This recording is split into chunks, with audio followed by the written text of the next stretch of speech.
नमस्कार साथियों, quick result channel में आप सभी का स्वागत है। आज की वीडियो में जेईई पीवे का प्रश्न पत्र का एनालिसिस करेंगे। यहाँ पे फर्स्ट प्रश्न है कि track renewal rail grinding deep screening के लिए वार्षिक मशीन डिप्लॉयमेंट प्रोग्राम जो है किसके द्वारा जारी किया जाता है। तो किसके द्वारा जारी किया जाता है, तो चीफ ट्रैक इंजीनियर के द्वारा जो है जारी किया जाता है। जब पैराग्राफ 602 पढ़ेंगे तो वहां पे आपको पढ़ने के लिए पूरा जो है डिटेल में मिलेगा। अगला प्रश्न है कि 09 सीएमएस का रेटेड आउटपुट जो है प्रति प्रभावी ब्लॉक घंटे ट्रैक की डैश मीटर की लंबाई है। सीएसएम जो मशीन है, ट्रैक मशीन है, प्रभावी घंटा आउटपुट जो है इसका कितना है। इसका जो सही उत्तर हो जाएगा 1200 यहाँ पे मीटर की लंबाई आउटपुट है।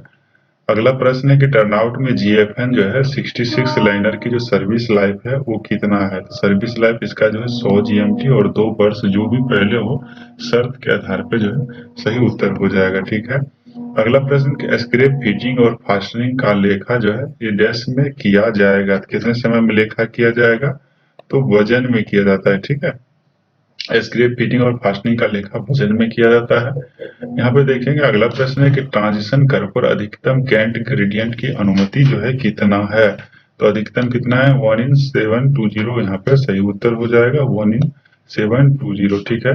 60 किग्रा यूएससी रेल का प्रति मीटर वास्तविक जो वजन कितना होता है, वास्तविक वजन कितना हो जाएगा 60.34 जो है वास्तविक जो है यहाँ पे वजन हो जाता है। ठीक है, 60 किग्रा का।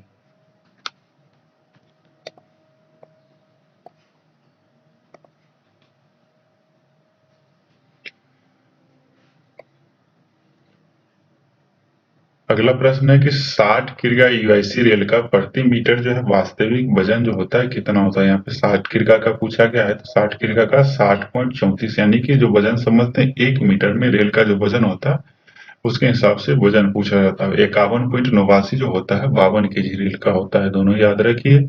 एलडब्ल्यूआर में चौड़े बेस वाले स्लीपर पर रेगुलर मेंटेनेंस का काम सिर्फ उन्हीं घंटों में किया जाएगा जब रेल का तापमान डैश के बीच होगा। रेल के तापमान कितना होगा, इसका जो सही उत्तर हो जाएगा TD+15 से TD-30। यहाँ पे वाइडर स्लीपर के लिए पूछा गया। ठीक है। यदि वाइडर स्लीपर नहीं रहता, जो नया वाला स्लीपर लग रहा है वाइडर स्लीपर है, यदि पुराना जो वर्तमान में पहले का जो लगा हुआ स्लीपर है उसका TD+10 से TD-30 डिग्री होता है। अगला प्रश्न है कि थिक वेव एसईजी को डैश पर बिछाया जा सकता है। थिक वेव एसईजी को 0.5 डिग्री तक घुमावदार ट्रैक पर इसे बिछाया जा सकता है। कंप्रेस्ड एयर पेट्रोल प्रीहीटिंग तकनीक के लिए प्रीहीटिंग का समय लगभग जो है डैश होगा। इसका कितना होता है 4 से 5.5 मिनट तक प्रीहीटिंग का समय आता है। एल्यूमिनियम थर्मिक वेल्डिंग जब पढ़ेंगे तो वहां पे सब प्रश्न आपको मिलेगा।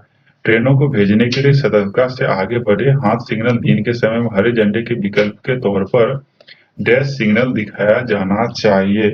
तो जो है यहाँ पे देखिए एक बांह को ऊपर नीचे लंबवत हिलाना पड़ेगा। ठीक है। अगला प्रश्न है कि लंबे समय तक चलने वाले काम वे काम होते हैं जो पूरा होता है।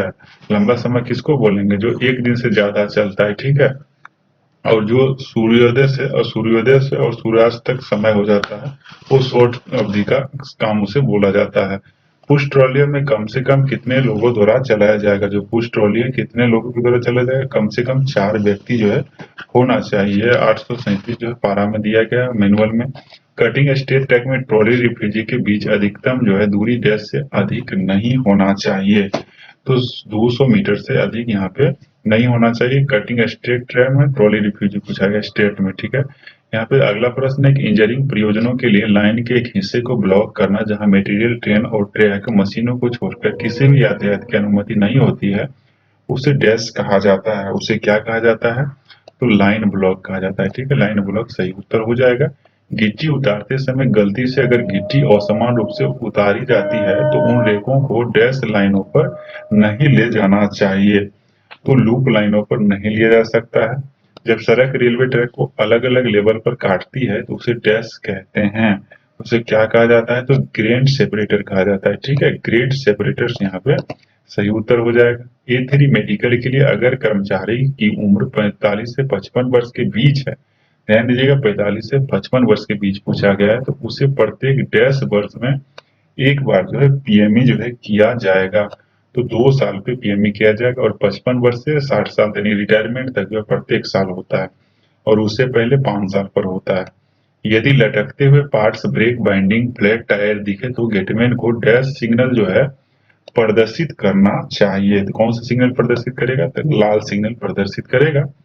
सभी प्रकार के संपर्क के लिए संपर्क से डैश की दूरी पर जोर से सीटी बजाने WL के संकेतों को लगाया जाना चाहिए। जो WL बोर्ड होता है 600 मीटर पर लगाया जाता है। RL/W बोर्ड जो होता है 250 मीटर पर अनमेनड लेवल क्रॉसिंग पर लगाया जाता है। लेवल क्रॉसिंग के पास लगाए गए व्हिसिल बोर्ड और स्टॉप बोर्ड के सही रखरखाव और मेंटेनेंस की जिम्मेदारी जो है किसकी होगी?